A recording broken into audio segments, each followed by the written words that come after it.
Σε αυτή την εικόνα βλέπουμε το χάρτη της Μέσης Ανατολής λίγο πριν τον Πρώτο Παγκόσμιο Πόλεμο και πιο συγκεκριμένα το 1913. Όπως βλέπουμε, η Οθωμανική Αυτοκρατορία ελέγχει τις περισσότερες περιοχές που κατοικούν Άραβες. Η βασική εξαίρεση σε αυτό είναι οι περιοχές που ανήκουν στη Βρετανική Αυτοκρατορία. Οι περιοχές που φαίνονται λευκές, ειδικά εκείνη την εποχή, μαντεύω ότι έχουν πληθυσμό max 5 άτομα και 15 καμήλες, οπότε δεν τις θέλει κανένας. Κατά το Πρώτο Παγκόσμιο, οι Οθωμανοί λοιπόν τάσσονται με τις κεντρικές δυνάμεις, όπως πολλοί μπορεί να ξέρετε άμα μπήκατε σε ένα κανάλι για ιστορία με 40 εγγραφές αυτή τη στιγμή νομίζω. Με αποτέλεσμα οι Άγγλοι και οι Γάλλοι, που μαζί με τη Ρωσία αποτελούσαν τους συμμάχους, κηρύσσουν πόλεμο στην Οθωμανική Αυτοκρατορία και κατακτάνε όλες τις περιοχές της Μέσης Ανατολής που ανήκαν μέχρι τότε στους Τούρκους. Με αποτέλεσμα ο χάρτης που είδαμε προηγουμένως να μετατρέπεται σε αυτόν μετά το τέλος του Πρώτου Παγκοσμίου. Όμως, οι Βρετανοί, για να πάρουν το μέρος τους στους Εβραίους της Ευρώπης, οι οποίοι είχαν σχετικά μεγάλη κοινωνική και πολιτική επιρροή ακόμη και τότε, αλλά και τους Άραβες επαναστάτες υπό Οθωμανική κατοχή, δώσανε και στους δύο αντιφατικές υποσχέσεις, με το σκεπτικό του ότι εντάξει, τώρα θα κάνουμε ό,τι χρειάζεται για το πόλεμο και μετά ας τα βρούνε μεταξύ τους, δεν είναι δικό μου πρόβλημα. Πιο συγκεκριμένα, η υπόσχεση που δώσαν στους Άραβες ήταν ότι θα απελευθερώσουν την περιοχή από τους Οθωμανούς, κάτι το οποίο έγινε σταδιακά μέσα στις επόμενες 3 δεκαετίες, δηλαδή η υπόσχεση αυτή μπορούμε να πούμε ότι σχεδόν ολοκληρώθηκε μετά το Δεύτερο Παγκόσμιο Πόλεμο, όπου η Βρετανική και η Γαλλική Αυτοκρατορία αποδυναμώθηκαν και πολλοί από τους λαούς που είχαν υπό τον έλεγχό τους κήρυξαν την ανεξαρτησία τους. Από την άλλη, η υπόσχεση που δώσανε στους Εβραίους ήταν ότι θα δημιουργήσουν αυτό που σήμερα ξέρουμε ως Ισραήλ. Πιο συγκεκριμένα, η υπόσχεση αυτή προς τους Εβραίους της Ευρώπης έγινε με την δήλωση Balfour, η οποία είναι μια επιστολή του Βρετανού Υπουργού Εξωτερικών της εποχής προς τον Λόρδο Rothschild, ο οποίος ήταν ηγέτης της εβραϊκής κοινότητας τότε στη Βρετανία και επίσης σύμφωνα με τους ερευνητές του ίντερνετ είναι και σούπερ μασόνος της εποχής, αλλά αυτό είναι θέμα για άλλο βίντεο, η οποία δήλωση υποσχόταν την παραχώρηση κάποιων εδαφών της Βρετανικής Αυτοκρατορίας με σκοπό τη δημιουργία Ισραηλινού κράτους σε αυτές τις περιοχές, έτσι ώστε να φέρει, θα το πω πιο λαϊκά, την οικογένεια Rothschild και την υπόλοιπη μασονία της περιοχής με το μέρος των συμμάχων. Το αποτέλεσμα λοιπόν αυτής της συμφωνίας για τη δημιουργία εβραϊκού κράτους ήταν πάρα πολλοί Εβραίοι της Ευρώπης να μεταναστεύσουν στην περιοχή που θα δημιουργούνταν αυτό το κράτος. Παρόλο αυτό το κίνημα, ας πούμε λοιπόν, δεν υπήρχε κάποιος παραπάνω λόγος και κάποιο κίνητρο για τους Εβραίους να διεκδικήσουν πιο έντονα τη δημιουργία του κράτους της περιοχής μέχρι κάποιο σημείο. Όταν φτάσαμε λοιπόν σε αυτό το σημείο, ο μούφτης της Ιερουσαλήμ πήρε το μέρος του Αυστριακού ζωγράφου, καθώς ήθελε να διώξει τους Εβραίους από την περιοχή της Παλαιστίνης και να αποτρέψει τη δημιουργία Ισραηλινού κράτους. Παρ' όλα αυτά, προφανώς για να έχουμε αυτό το βίντεο αυτή τη στιγμή δεν τα κατάφερε και 3 χρόνια μετά τη λήξη του Δευτέρου Παγκοσμίου, το 1948, δημιουργήθηκε με απόφαση από τον ΟΗΕ το Ισραηλινό κράτος στην περιοχή της Παλαιστίνης που μέχρι τότε ήταν κομμάτι της Βρετανικής Αυτοκρατορίας. Πιο συγκεκριμένα, η περιοχή χωρίζεται σε ένα Ισραηλινό κράτος, το οποίο είναι περίπου όπως ξέρουμε μέχρι και σήμερα, και σε ένα Αραβικό κράτος. Παρ' όλα αυτά, το πρωί της αμέσως επόμενης μέρας μετά τη δημιουργία του Ισραήλ, η Αίγυπτος, η Ορδανία, η Συρία, ο Λίβανος και το Ιράκ κηρύσσουν πόλεμο στο Ισραήλ για να πάρουν πίσω τα εδάφη τα οποία θεωρούσαν ότι ανήκουν σε αυτούς. Μετά τον πόλεμο, τα σύνορα του Ισραήλ παίρνουν τη μορφή που έχουν μέχρι και σήμερα και τα υπόλοιπα παλαιστινιακά εδάφη γίνονται κομμάτι της Ιορδανίας. Τα επόμενα 15 με 20 χρόνια μετά τον πόλεμο ακολουθεί ένας αταρτοπόλεμος κυρίως στα βόρεια σύνορα του Ισραήλ αλλά και στην περιοχή της Παλαιστίνης. Μέσα σε αυτό το κλίμα, ο τότε πρόεδρος της Αιγύπτου, Νάσερ, δημιουργεί την πρώτη συμμαχία μεταξύ αραβικών κρατών, η οποία μέχρι τότε περιλάμβανε μόνο την Αίγυπτο και τη Συρία, αλλά είχε σκοπό να ενώσει και άλλα αραβικά κράτη, λόγω του κοινού του σκοπού που ήταν να περιορίσουν τους Εβραίους στην περιοχή.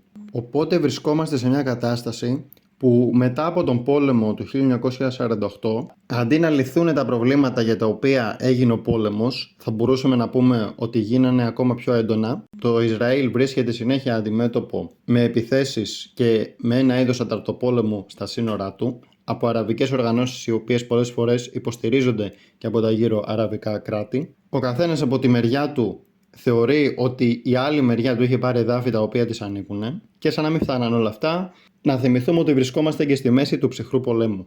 Άλλη σταγόνα που ξεκύλισε το ποτήρι ήταν ότι στις 13 Μαΐου του 1967 Η Σοβιετική Ένωση είπε ψέματα στον Νάσερ ότι το Ισραήλ έχει φέρει στρατό στα σύνορά του με τη Συρία και ετοιμάζει επίθεση, η οποία Συρία, όπως είπαμε, ήταν σύμμαχος της Αιγύπτου. Οπότε ο Νάσερ ετοιμάζεται για αντεπίθεση σε μια επίθεση που νομίζει ότι θα γίνει από το Ισραήλ. Συγκεκριμένα, στέλνει τα στρατεύματα του ΟΗΕ από το Σινά, δημιουργεί μια μεγαλύτερη αραβική συμμαχία μεταξύ της Συρίας, της Αιγύπτου και της Ιορδανίας αυτή τη φορά και κλείνει τα στενά του Τιράν στις 22 Μαΐου. Από τη μία, ο ΙΕ και η ΙΠΑ προσπαθούν να αποκλιμακώσουν την κατάσταση, αλλά οι Άραβες είναι αποφασισμένοι και η συμμαχία τους δέχεται ενισχύσεις από Σοβιετικούς, από το Ιράκ, από τη Σαουδική Αραβία, από την Αλγερία, από το Σουδάν, από το Κουβέιτ, από το Μαρόκο και από το Λίβανο. Η Συμμαχία Αράβων έχει περίπου 500.000 στρατό, 800 αεροσκάφη και 2.500 τάγκς, ενώ από την άλλη το Ισραήλ, μην ξεχνάμε ότι λόγω της βοήθειας που είχε πάρει από τη Δύση από τη δημιουργία του μέχρι και τώρα, έχει γίνει τούμπανος στρατός και έχει και αυτούς τους μυστικούς πράκτορες,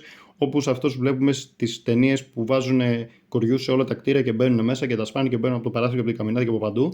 Οπότε έχει προνοήσει ήδη για το σενάριο πολέμου μεταξύ αυτών των κρατών και εδώ και 6 μήνες ετοιμάζει την επιχείρηση Focus. Έτσι, πριν καν η Συμμαχία Αράβων προλάβει να κηρύξει πόλεμο στο Ισραήλ, στις 5 Ιουνίου, 8 παρατέταρτο το πρωί, η επιχείρηση Focus μπαίνει σε εφαρμογή και έτσι ξεκινάει και επίσημα ο πόλεμος των 6 ημερών. Συγκεκριμένα, 200 μαχητικά αεροσκάφη βομβαρδίζουν 11 αιγυπτιακά αεροδρόμια και στοχεύουν σε παρκαρισμένα αεροπλάνα, αποθήκες καυσίμων και τους αεροδιάδρομους, ώστε ό,τι απέμεινε να μην μπορεί να απογειωθεί. Έτσι, καταστρέφεται το 90% της αιγυπτιακής αεροπορίας μέσα σε 3 ώρες.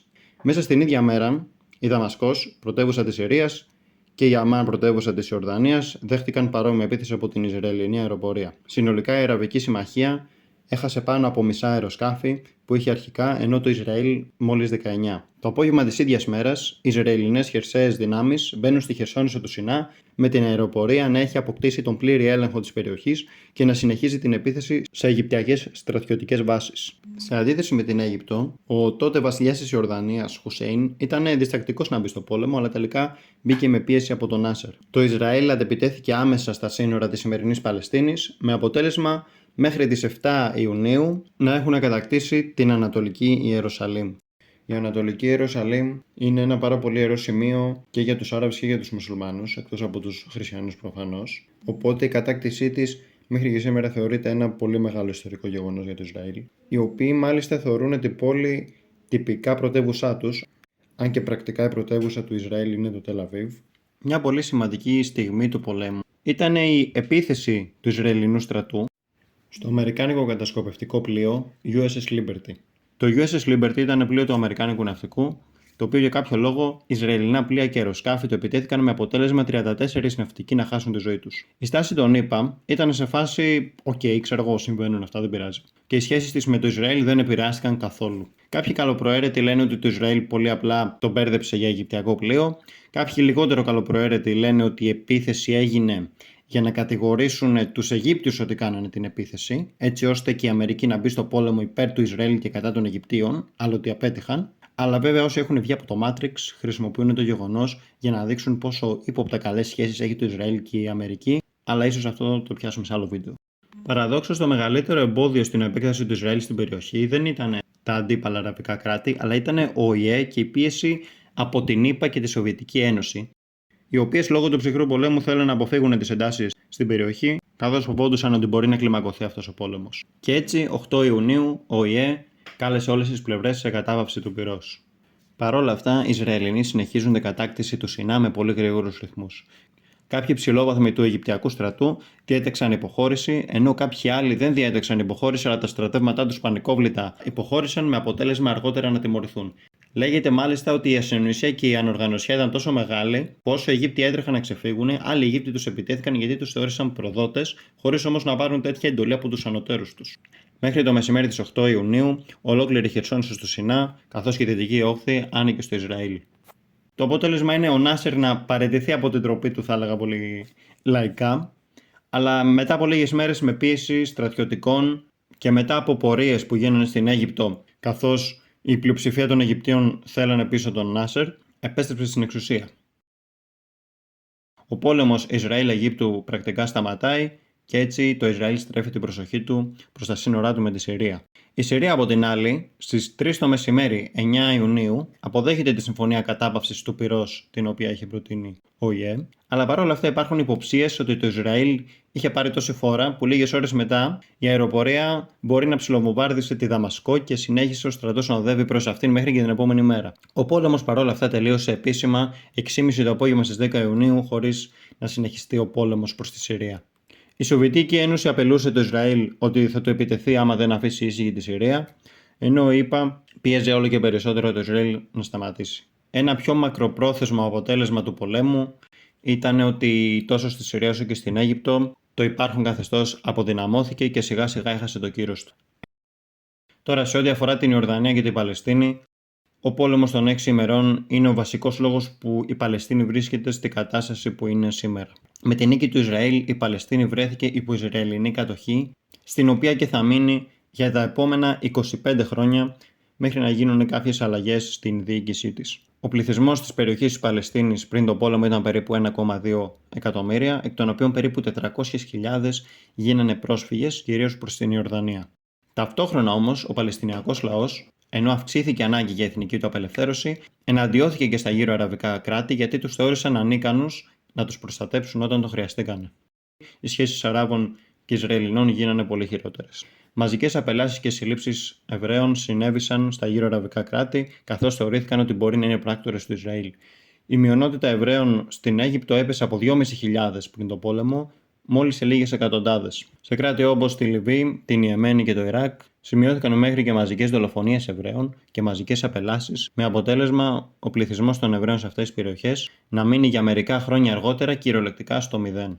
Η στάση της Ελλάδας στον πόλεμο και γενικότερα στις συγκρούσεις Αράβων και Ισραηλινών εκείνη την εποχή ήταν να προσπαθεί να κρατήσει ίση απόσταση και στους δύο, αλλά να τάσεται λίγο πιο πολύ υπέρ των Αράβων για να μας πουλάνε τα πετρέλαια. Και για την ακρίβεια, όταν λέω Ελλάδα εκείνη την εποχή, εννοώ τον Παπαδόπουλο, ο οποίος ήταν μόλις 2 μήνες στην εξουσία. Τόσο με τον Παπαδόπουλο όσο και αργότερα, η ρητορική της Ελλάδας ήταν ότι θα είναι μια γέφυρα μεταξύ Ανατολής και Δύσης και δεν θα εντάσσεται φανατικά με μία από τις δύο μεριές. Προκειμένου να κρατήσει φιλικές σχέσεις με τις αραβικές χώρες, η Ελλάδα μέχρι και το 1990 δεν αναγνώριζε το Ισραήλ σαν κράτος μάλιστα. Αυτό ήταν το βίντεο. Ο σκοπός μου ήταν να πω περιληπτικά το παρασκήνιο και τα γεγονότα του πολέμου των 6 ημερών, το οποίο θεωρώ ότι είναι ένας από τους σημαντικότερους παράγοντες που οδήγησαν στη σημερινή κατάσταση της Παλαιστίνης.